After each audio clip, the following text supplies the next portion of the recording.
Hi students, मैं आनंद sir the alpha classes की ओर से आप लोगों के लिए आज एक बहुत ही इंपॉर्टेंट क्वेश्चन लेकर के आया हूं, जो कि आपके मैट्रिक एग्जाम में 5 नंबर पक्का कराने का काम करता है। ठीक है, थेल्स प्रमेय, जी हाँ, थेल्स प्रमेय एक बहुत ही इंपॉर्टेंट प्रमेय है जो कि आपके लिए 5 नंबर का होता है। ये मैट्रिक के एग्जाम में या अन्य कोई भी और बोर्ड में भी इसका बहुत अधिक वेटेज रहता है, महत्व रहता है इसका। ठीक है, ये आपका देखिए यहाँ से थेल्स प्रमेय है क्या। ठीक है, तो थेल्स प्रमेय क्या होता है, किसी त्रिभुज के एक भुजा के समांतर, किसी त्रिभुज के एक भुजा के समांतर खींची गई सरल रेखा अन्य दो भुजाओं को एक ही अनुपात में विभाजित करती है। ठीक है, किसी त्रिभुज के एक भुजा के समांतर खींची गई सरल रेखा अन्य दो भुजाओं को एक ही अनुपात में विभाजित करती है। ठीक है, आप देख लें, हम लोग यहाँ से प्रमेय लिख चुके हैं यहाँ से, और एक त्रिभुज बनाई गई है। देखिए ध्यान से, इसमें मैं समझाता हूँ आपको। किसी त्रिभुज ABC, मान लेते हैं त्रिभुज है आपका ABC त्रिभुज है। ठीक है, तो इस त्रिभुज के भुजा BC के समांतर एक रेखा DE खींचा गया है। अर्थात आप ध्यान से पढ़िए इसको, किसी त्रिभुज के एक भुजा के समांतर खींची गई सरल रेखा अन्य दो भुजाओं को, मतलब कि AB और AC को एक ही अनुपात में विभाजित करती है। यह हम लोगों को साबित करना है। ठीक है, तो हम लोग यहाँ से पहले देखिए, साबित करने में हम लोग कुछ अलग अलग टर्म्स यूज करते हैं, जैसे कि क्या दिया है प्रमेय में और क्या रचना करना है, फिर क्या प्रमाण देना है, किस आधार पर लेकर चलना है, उन सभी को हम लोग बारी बारी से देखेंगे कैसे करते हैं। ठीक है, पहला आपको दे क्या रखा है, दिया है त्रिभुज ABC में भुजा BC के समांतर DE है। ठीक है, भुजा BC के समांतर क्या है, DE है, जो कि अन्य भुजाएं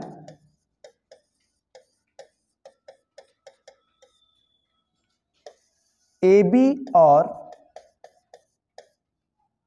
AC को क्रमशः D तथा E पर प्रतिच्छेद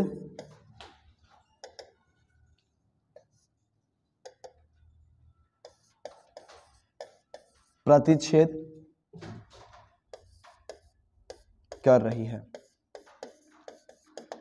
ठीक है, D और E पर प्रतिच्छेद कर रही है। तो हम लोग को सिद्ध क्या करना है बाबू, सिद्ध करना है, सिद्ध करना है, इसको सिद्ध करना है क्या, कि AD बटा DB बराबर AE बटा में EC। ठीक है, AD बटा DB बराबर AE बटा में EC, ये हम लोग को सिद्ध करना है। चलिए हम लोग प्रमाण पर बात करेंगे अब। अच्छा, इससे पहले हम लोग देखिए थोड़ा सा रचना करना पड़ेगा। रचना,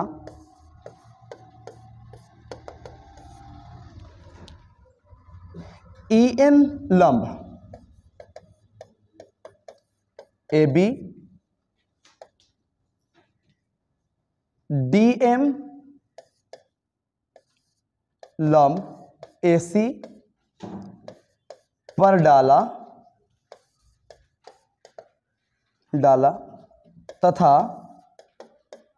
तथा BE और CD को मिलाया।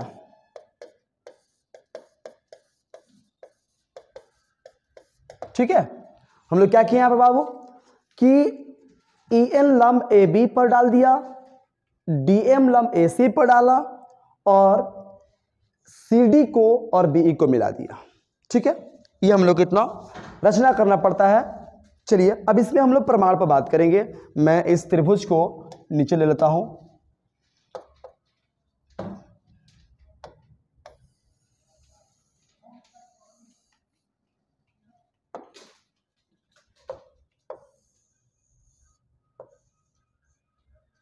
आइए देखेंगे हम लोग क्या त्रिभुज प्रमाण में देखेंगे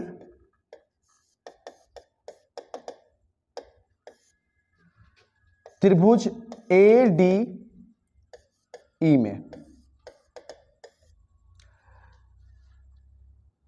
एरिया ऑफ ट्रायंगल ADE मतलब त्रिभुज ADE का क्षेत्रफल बराबर कितना हो गया 1/2 आधार गुणे ऊंचाई। आधार क्या हो गया इसमें AD और ऊंचाई का काम कौन कर रहा है आपको EN। ठीक है, ऊंचाई आधार गुणे ऊंचाई, समीकरण 1 हो गया। ठीक है, अगेन हम लोग इसी त्रिभुज बात करते हैं। एरिया ऑफ ट्रायंगल ADE बराबर 1/2 आधार का काम कौन कर दिया हम लोग को। जब आधार का काम EN करेगा तो ऊंचाई कितना हो जाएगा इसका। आधार का काम क्या AE, आधार का काम किया AE, इसका ऊंचाई क्या हो गया आपको DM हो गया। समीकरण 2 है ना। आधार बदलेगा तो संगत उसकी ऊंचाई हम लोग बदल देते हैं और उसका क्षेत्रफल तो सेम रहता है।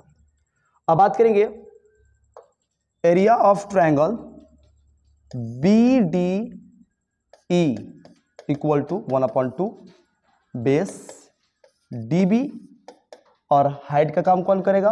देखिए हाइट का काम करेगा आपको EN ही करेगा, क्योंकि यदि किसी त्रिभुज के अगर एक भुजा को बढ़ा करके उस पर हम लोग लंब डालेंगे तो ऊंचाई इसका बाहर अंदर भी चले जाता है, ऊंचाई इसका बाहर ही जाता है। ठीक है, तो हम लोग क्या करेंगे यहाँ पर कि ऊंचाई का काम करेगा EN ही। तो आधार क्या हो गया DB, ऊंचाई बन गया आपका EN।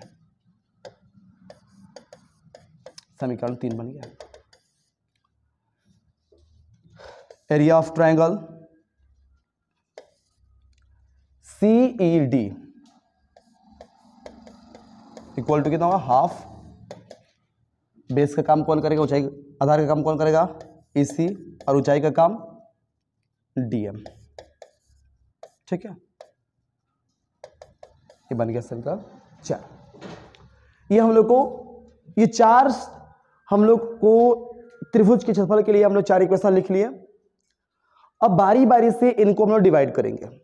समीकरण 1 को समीकरण 3 से भाग दे रहे हैं, समीकरण 2 को समीकरण 4 से भाग दे देंगे। समीकरण 1/3 से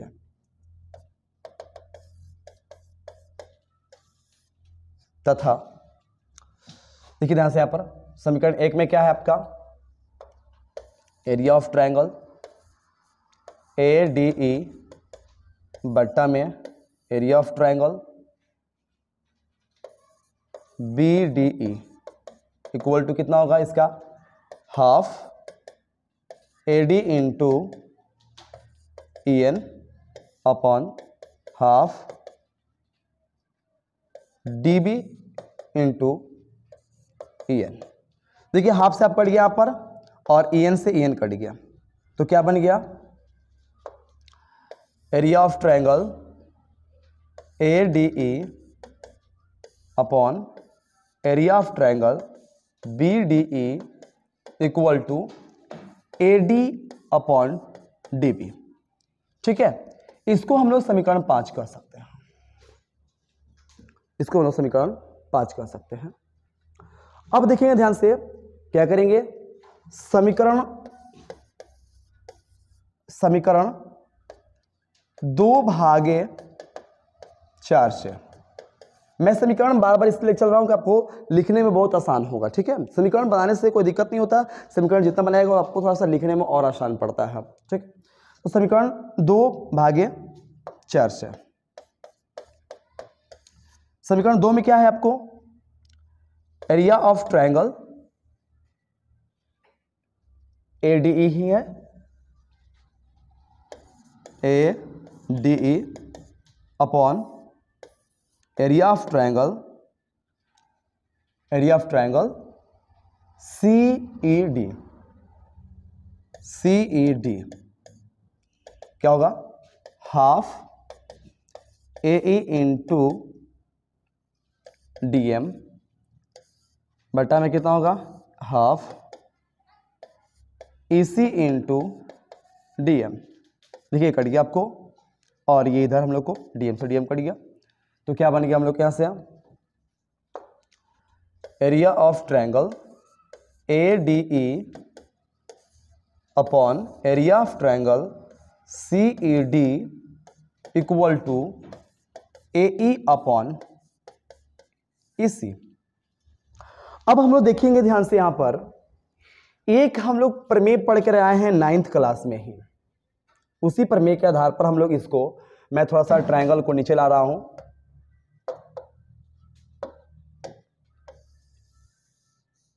उसके आधार पर हम लोग देखने की कोशिश करेंगे। देखिए 9th क्लास में प्रमेय क्या था कि किसी त्रिभुज के, किसी दो त्रिभुज, सॉरी क्या है प्रमेय हम लोग का, कि किसी की एक ही आधार और समांतर रेखाओं के बीच स्थित त्रिभुजों का क्षेत्रफल बराबर होता है। ये 9th क्लास का प्रमेय है कि एक ही आधार, जैसे कि त्रिभुज आपका BDE, इसका आधार का काम कौन कर रहा है, D काम कर रहा है, और त्रिभुज CED का आधार का काम क्या कर रहा है, आपको D कर रहा है। एक ही आधार और एक ही समांतर रेखाएं, जैसे कि DE समांतर BC, तो दोनों त्रिभुज BDE और CED दोनों एक ही आधार पर है और एक ही समांतर रेखाओं के बीच भी है। तो क्या होता है प्रमेय के हिसाब से कि एक ही आधार और एक ही समांतर रेखाओं के बीच स्थित त्रिभुजों का क्षेत्रफल समान होता है। चलिए मैं इसको लेता हूं कि त्रिभुज BDE, त्रिभुज BDE तथा त्रिभुज CED एक ही आधार DE तथा DE समांतर BC के बीच है। इसलिए area of triangle BDE equal to area of triangle CED, मतलब कि त्रिभुज BED का और त्रिभुज CED का क्षेत्रफल क्या हो जाएगा, बराबर हो गया। तो जहां हम लोग BED यूज करेंगे, BED कर रहे हैं, वहां पर CED लिख सकते हैं, और जहां CED लिखे वहां पर हम लोग BED लिख सकते हैं। तो हम लोग यहां पर लिखे CED, तो CED के बदले हम लोग BED यूज कर लेंगे। तो क्या हो जाएगा यहां पर, area of triangle ADE upon area of triangle CED equal CED के बदले हम लोग क्या यूज कर लेंगे, BED। क्या हो जाएगा, area of triangle ADE upon हो जाएगा area of triangle BED। CED के बदले यूज कर ले हम लोग BDE। क्या हो जाएगा यहां से हम लोग को, AE अपॉन EC। ये समीकरण 6 हो गया। अब बात करते हैं समीकरण 5 और 6 से। अब 5 में क्या देखेंगे, त्रिभुज ADE का क्षेत्रफल बटा में त्रिभुज BDE का क्षेत्रफल बराबर AD बटा में BD। और हम लोग देख रहे हैं क्या, 6 में देख रहे हैं कि त्रिभुज ADE का क्षेत्रफल बटा में BD का क्षेत्रफल, मतलब कि 5 और 6 के दोनों के बाएं भाग क्या हो गए, बराबर हो गए। समीकरण 5 और 6 से, 5 और 6 से क्या हो गया, दोनों के बाएं भाग बराबर हो गए, तो दोनों का दाएं भाग भी बराबर हो जाएगा आपको। तो हम लोग कह सकते हैं कि AD बटा DB बराबर AE बटा में EC, जो कि आपका क्या है, थेल्स प्रमेय है। ठीक है, तो आप इस थ्योरम को अच्छे से एक बार देख ले, साबित कर ले, और एग्जाम से पहले इसको बहुत अच्छे से रिवाइज कर लीजिएगा, ताकि ये 5 नंबर का एग्जाम में हम लोगों को पूछा जाता है। ठीक है, ये 5 नंबर का हम लोगों का एग्जाम में ये पूछा जाता है। तो चलिए इसको आप अच्छे से देख लें, बना लें, इसको रिवाइज कर लें। ठीक है,